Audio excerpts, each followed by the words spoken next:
Okay, so this is our group project where we are going to review our shows, glows, and grows based on each of our research designs that we kind of submitted after presenting to one another.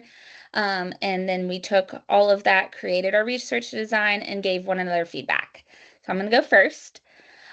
So you guys noticed on my research design that my whole plan, the draft I showed you, shows I'm going to use a survey research design because my whole focus is to see if student participation increases in class discussions, if from using like a morning meeting kind of social emotional practice.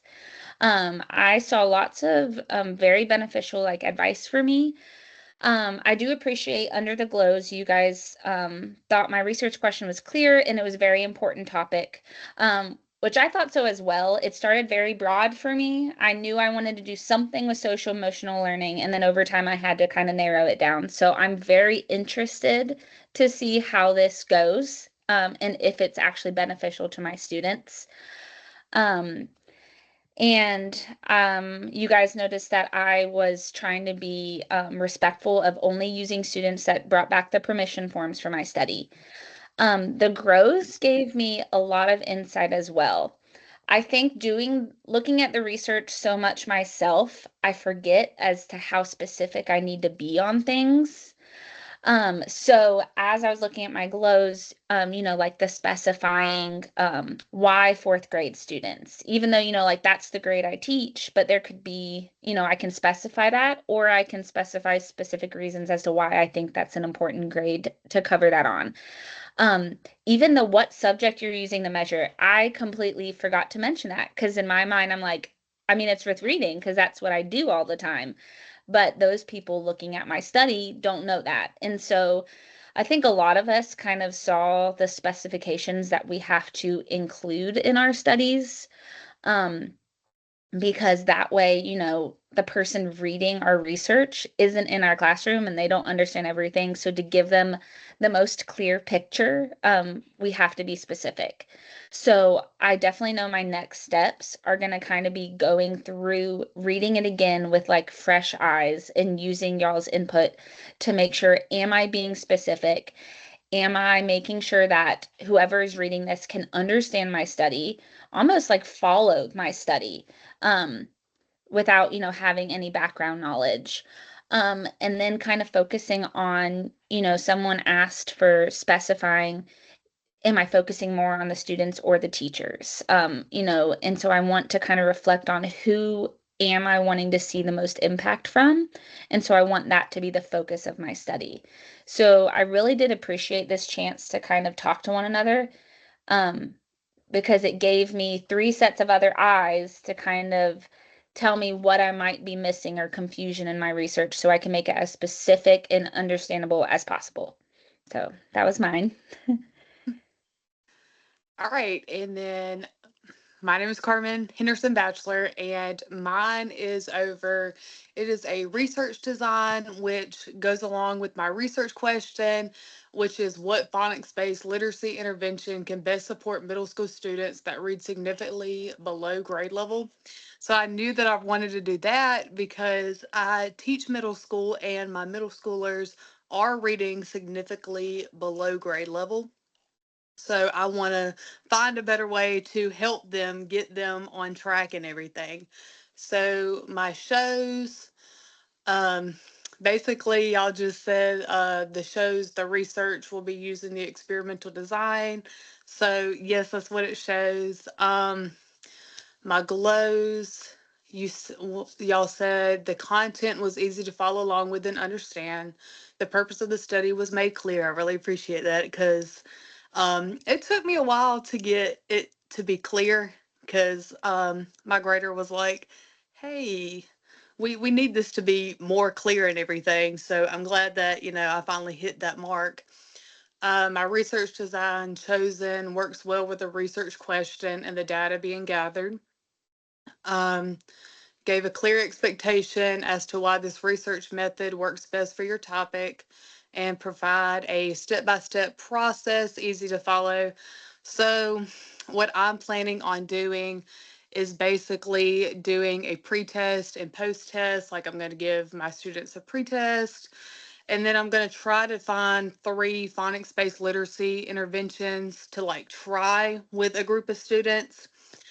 Um, so I'm actually like going to get with my SPED director and my principal to see, like, I have ideas of like what I could do, but like I want to, since he had to sign off on me and everything, like I want to make sure that it's okay with them as well and like to go over it with them.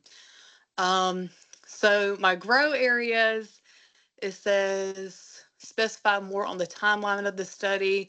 How often would the students receive the intervention and how often do you check to see the progress? So I'm going to try it maybe every day for 2 weeks for one specific one. And then the next one, 2 weeks. And then the next one, 2 weeks. And like the first 2 weeks, like I'll give a pre-test, and then after 2 weeks do the post-test, and that'll just be one. And so I'm looking at maybe doing this for 6 weeks total, just to see what works in a short amount of period of time, because I do have middle schoolers and I am trying to get them on grade level and they are significantly below grade level.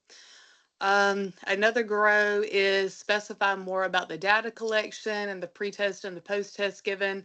So that will all be incorporated with the um, literacy-based interventions that I will implement with them. But like I said, I'll have to go over that with my principal and SPED director just to see like what the insight is with them, just to have them involved as well. Um, and specify more if one teacher is applying this strategy to all students or if more is involved. So really, it's just going to be me, I think, which is fine. I've had these students for 2 years, so we do have a good relationship, and so they'll probably best work with me. But I have enjoyed reading your shows, Glows and Grows for me, and I think it was very beneficial. Thanks. All right. So my shows for what we all talked about with the presentation that I gave is that I am doing the experimental research design. So I know that in one of the grow areas, it was asking like if I was doing small group or whole group setting. So I feel like I'm doing all of my students. So I have 60 something middle school students. So basically, I gave all of them a pretest before I started the close reading strategy.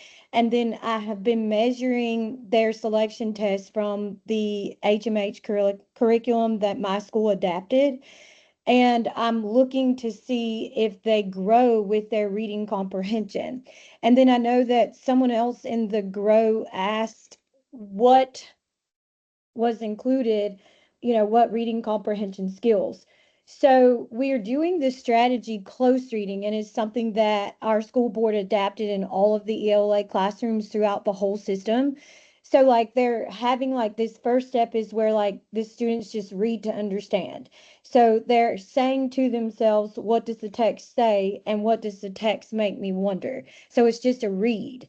And then on their second read, they're reading to analyze and annotate. So like that's when they will do their annotating and their analyzing of the text that we read, and they're looking at like the language and the structure. And then they're also asking themselves, what does the text mean on its own, and then if it was used with other text. And then that third read is to respond. And so what that means is that the students answer questions to show that they have comprehended the text overall. So that might be where they reflect on their thinking or they present new ideas. So I appreciate the feedback because I think from what I read is like I just need to be more specific with what I'm using as far as what the close reading is saying and then what they're doing with that. Um, and I do have a good variety of students, which leads me to the next question that I had when I was thinking about the feedback is within that, should I include like what that demographic would be of, the 62 students on my middle school team? Like, so gave me great points, and then also, pushed me to think sort of more in like other directions too about, how detailed I need to be when I'm explaining it, so there aren't any of those unleft questions. Even like I realized, well, I probably should have included this. So I appreciate the feedback.